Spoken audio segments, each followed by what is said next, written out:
Am revenit aici la Târgul de Cariere, la Palace Mall, în Iași.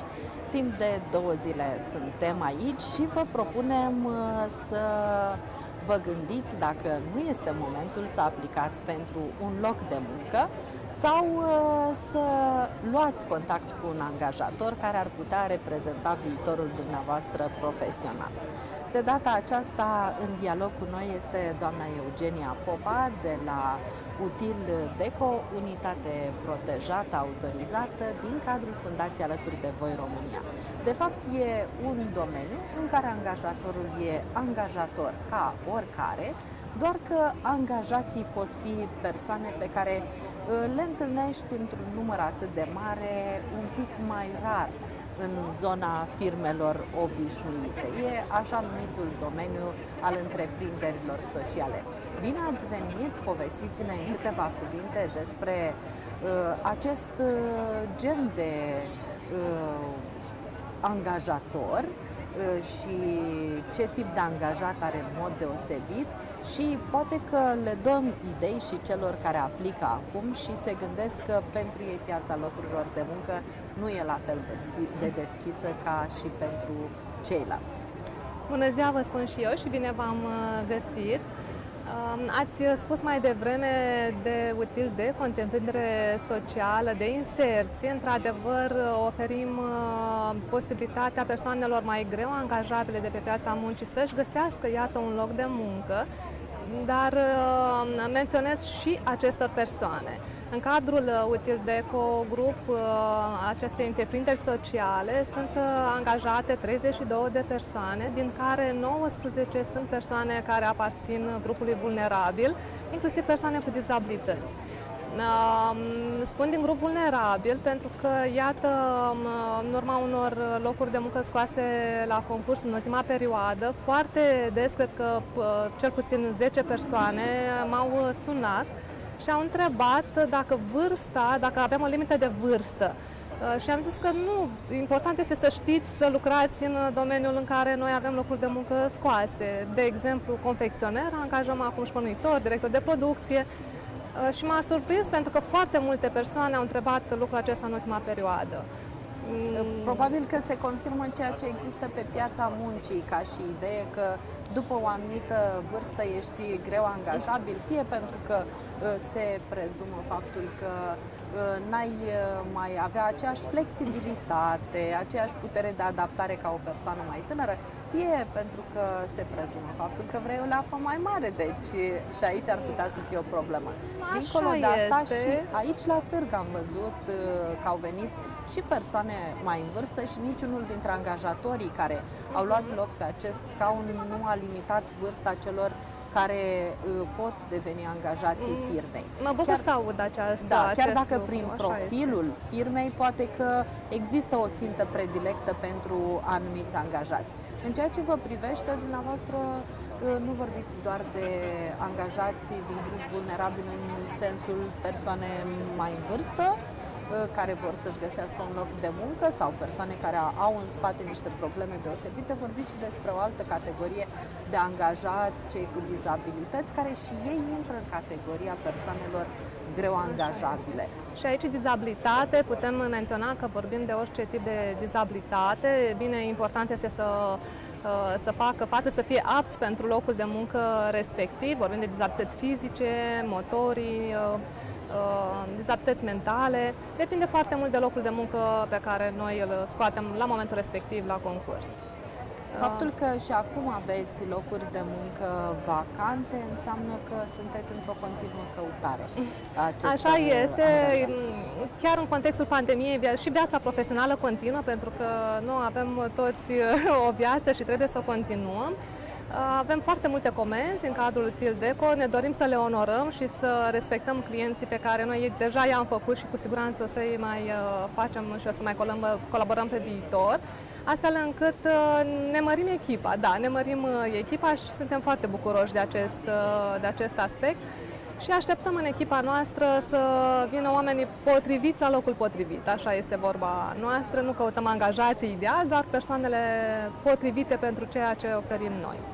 E mai greu să recrutezi persoane din grup vulnerabil? Sunt alte criterii profesionale?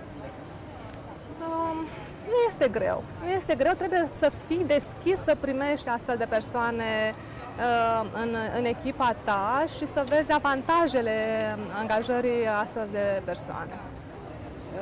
Spuneți că nu e greu și totuși pe piața muncii sunt mai puțin prezenți. Dacă am avea alături de dumneavoastră încă un angajator care are un număr mare de persoane, lucrează într-un anumit domeniu, ce ar trebui să se întrebe înainte de a opta dacă să recruteze sau nu persoane cu dizabilități, să spunem, pentru că e clar că la persoanele care sunt din grup vulnerabil nu trebuie condiții deosebite, trebuie doar disponibilitate. Așa este. Păi prima întrebare ar fi aceasta. Sunt dispus să primesc în echipa mea o persoană cu dizabilități? Care e efectul? Poate să spună nu, pentru că sunt angajați care spun nu vreau să mă complic, dau indiferent câți bani la stat, probabil că știți de acea lege cu peste 50 de angajați. Firmele care au peste 50 de angajați sunt obligate să angajeze persoane cu dizabilități, da, 1%, 4% mai exact, sau să direcționeze contravaloarea salariului minim pentru fiecare persoană la stat. Astfel încât unii angajatori, spuneam, preferă să dea acești bani și cumva să nu se mai complice, cum spun ei. Dar e complicat. Asta încercam. Nu este complicat, trebuie puțină disponibilitate, puțină dăruire de a oferi o șansă și altor persoane. În schimb, poți primi foarte multă loialitate din partea celor persoane, foarte multă atenție, sârguință la locul de muncă, și să spunem că motivarea acestor persoane este mult mai ușoară, zicem noi, costă mai puțin decât motivarea în general a angajaților la un loc de muncă. În acționarul majoritar pentru Utildeco Group este Fundația Alături de Voi România, cunoscută ca lucrând și cu persoane cu dizabilități. Ați primit solicitări, mai ales de când s-a modificat această lege 448 din 2006, care prevede o obligație serioasă pentru angajatorii care au peste 50 de angajați și nu au angajat și persoane cu dizabilități în procent de 4%. Da. Ați primit solicitări de a duce pe piața locurilor de muncă angajați deja formați, pentru că se pare că nu toți angajatorii știu cam cum să-și formeze angajații cu dizabilități. Așa este, am primit foarte multe astfel de solicitări, mai ales în cadrul întreprinderii sociale Job Direct, agenția de plasare și orientare a persoanelor cu dizabilități pe piața forței de muncă. Practic, sunt servicii pe care noi le oferim persoanelor cu dizabilități, gen consiliere, orientare, testarea abilităților. Îi pregătiți pentru piața muncii. Îi pregătim pentru piața muncii și mediem această relație între angajatorii care, iată, au venit și ne-au spus că avem nevoie, de exemplu, de, 10-20 de angajați, persoane cu dizabilități, pentru că avem posibilitatea să le oferim această oportunitate, această șansă de a lucra. Specializate în anumite domenii, ca sigur să se că da, sigur că da. Specialiștii agenției iau această persoană, o testează, văd exact ce abilități au, dacă se potrivesc, nu se potrivesc, da, există așa o serie întreagă de teste și apoi au loc acest matching. Chiar acum de curând, un lanț de magazine, un supermarket din Iași, a încheiat un contract cu noi unde solicită mai multe persoane cu dizabilități să le găsim locuri de muncă, da? Sau invers, să le găsim persoane cu dizabilități, pentru că sunt meserii unde pot fi integrate foarte ușor și atunci de ce nu? Ați spus în meserii în care pot fi integrate foarte ușor aceste persoane cu dizabilități. Puteți să ne oferiți exemple? Da, sigur că da, iată, tocmai la acest târg de cariere am văzut că sunt oferite foarte multe locuri pentru ingineri. Iată, lucrul la calculator cred că este cea mai ușor de abordat această meserie, pentru că sunt persoane cu dizabilități fizice, de exemplu, care se pricep și pot foarte bine să lucreze de la calculator. Dar sunt și celelalte posturi, iată, de merchandiser, de agent comercial, de reprezentant vânzări, unde persoanele pot să acceadă cu ușurință la astfel de locuri de muncă. Sigur, ținând cont și de tipul de dizabilitate. Categoric. Faptul că persoanele cu dizabilități au câteodată niște restricții privind numărul de ore pe care le lucrează. Este un impediment, dumneavoastră ca angajator simțiți asta ca fiind un impediment? Cum reușiți să manageriați această situație? Unul poate lucra 6 ore, unul poate lucra 4 ore, unul poate lucra chiar și 8. Așa este. Acest număr de ore este stabilit de către medicul de medicină a muncii, unde obligatoriu merge persoana cu toate persoanele de fapt angajate, dar în mod special persoana cu dizabilități își spune cumva istoricul medical, tocmai ca medicul de medicină a muncii să spună cu exactitate dacă poate sau nu să facă față profesiei respective. Este adevărat, un angajator în general caută profit și este firesc.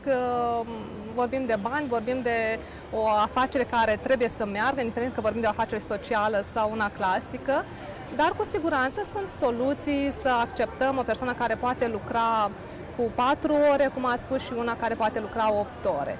De exemplu, sunt persoane care nu au o dizabilitate cu un certificat de handicap, da, atestată cu certificat de handicap, care, de exemplu, dorește să lucreze mai multe ore, da, pentru un venit suplimentar și atunci lucrurile se mai compensează.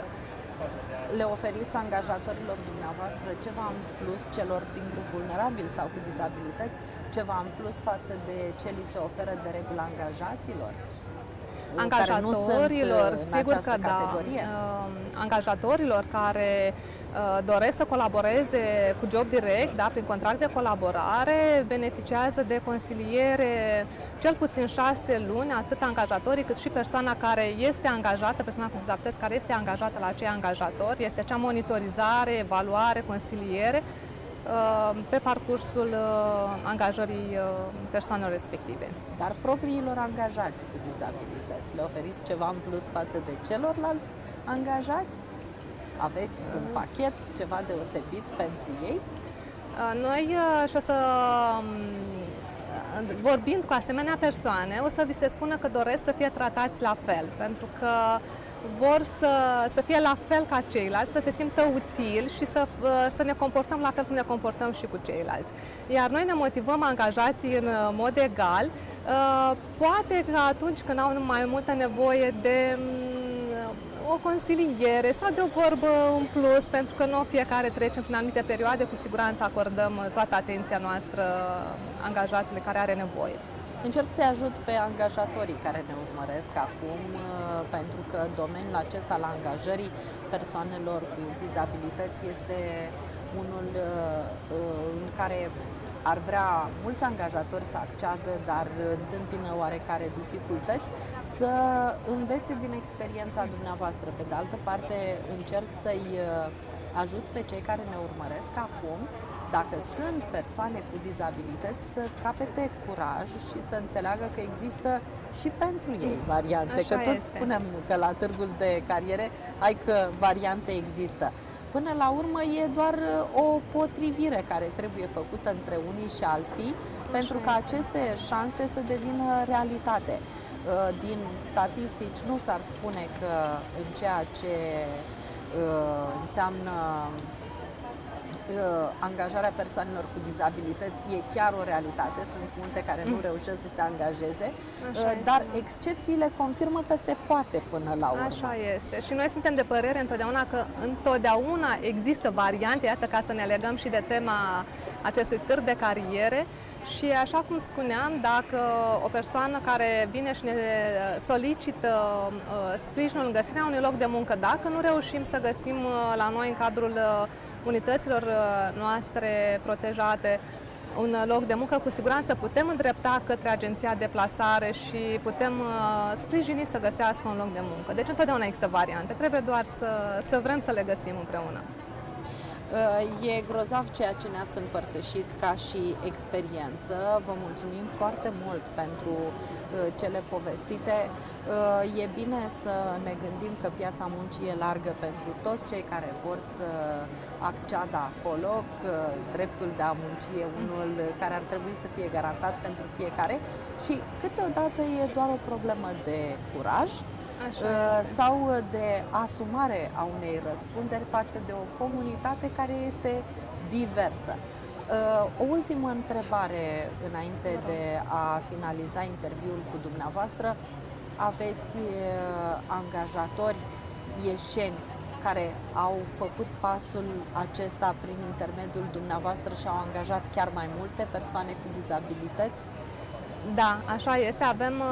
Avem angajatori, nu putem să le dăm numele pentru că nu ar fi corect față de ceilalți angajatori. Avem angajatori care sunt foarte mulțumiți și noi ne bucurăm foarte mult de acest Adică găsim lucru. exemple de urmat. Găsim exemple și pe noi asta ne bucură și ne face să mergem mai departe cu informarea noastră la toate nivelele și să spunem că se poate. Trebuie doar un pic mai multă informație, pentru că sunt angajatori care nu angajează, pur și simplu nu au informațiile necesare.